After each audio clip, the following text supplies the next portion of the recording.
What's up? It's Master Hogan helping you master yourself. Last week we explored why your tight internally rotating muscles of the upper arm might be part of the reason for your upper back and rounded shoulder posture.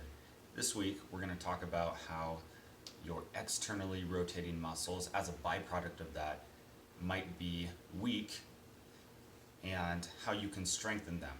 So first let's talk about what those muscles are. You got a few of them.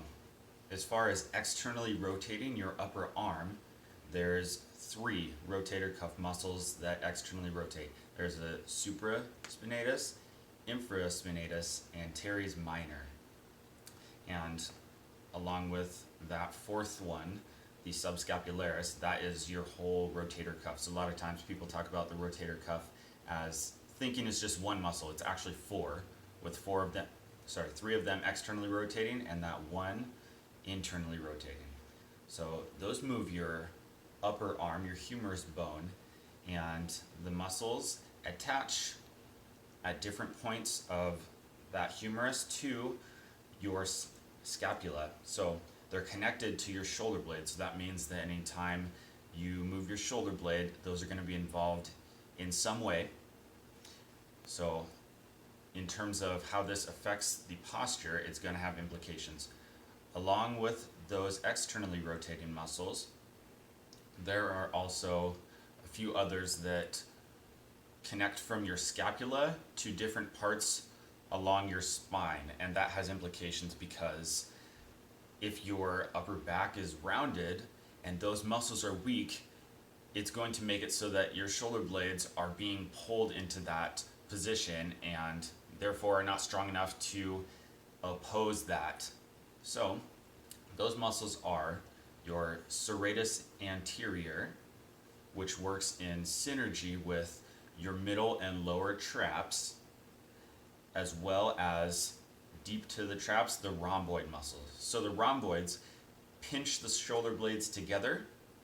The traps, mid and lower, along with the serratus anterior, sort of kind of press the scapula into the thorax, so they keep it pinned so that you don't have that winging going on. The serratus anterior especially helps mitigate that winging. So along with all of those and how they all work together, we have to consider all that when we're fashioning exercises to sort of reprogram and wake up those muscles so that they become strong enough to oppose the tight internally rotating muscles that happen because of that bad posture. So what can we do?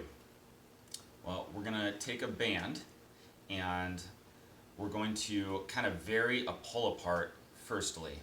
This one we're going to try to put as much into each of these as possible. So you're going to take this band, you can either wrap around or just make sure that you grip it tightly, but you're going to start in sort of a neutral grip.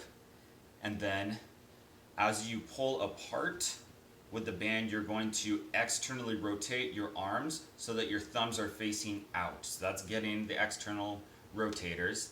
And then as you pull apart, that will get the rhomboids and to a lesser extent the traps. So that is your first exercise. The second one is a little bit more nuanced, okay? So if we look at it from a side view, we're going to work to protract the scapula. So we're going to try to maintain an upright position without a rounded back, so because that's what we're fighting against, right? So you're going to try to protract where you push your arms forward via your scapula pressing forward. So it's very nuanced and subtle. And then you're going to try to maintain that while you externally rotate, again, your hands, so you're kind of keeping the band taut as a feedback mechanism almost, while still a little bit working the external rotators of the upper arm. And then, while maintaining all of that, you're going to raise your arms overhead. And for this one, I want you to just raise your arms as much as you can until your posture breaks. Something along there, the weakest length probably will not be able to maintain the position. So just go to where you can go. We're trying to work to increase the mobility of these muscles. So remember, we're just working the end ranges for that, and eventually over time you'll be able to go farther. Okay, so maintain all the way up to the top of your range, and then also maintain down. So all the way until you're back at your hips. Alike,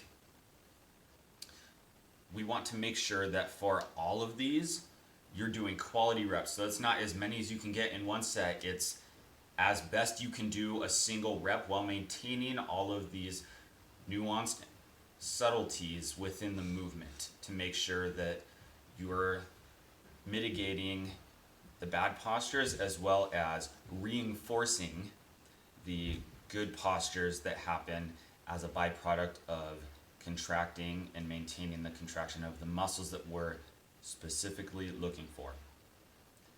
So, as far as all this goes, try these out, practice them, and move up gradually. So I would say work on, again, one rep at a time where you're really just focusing on doing everything as perfectly as you can in terms of posture.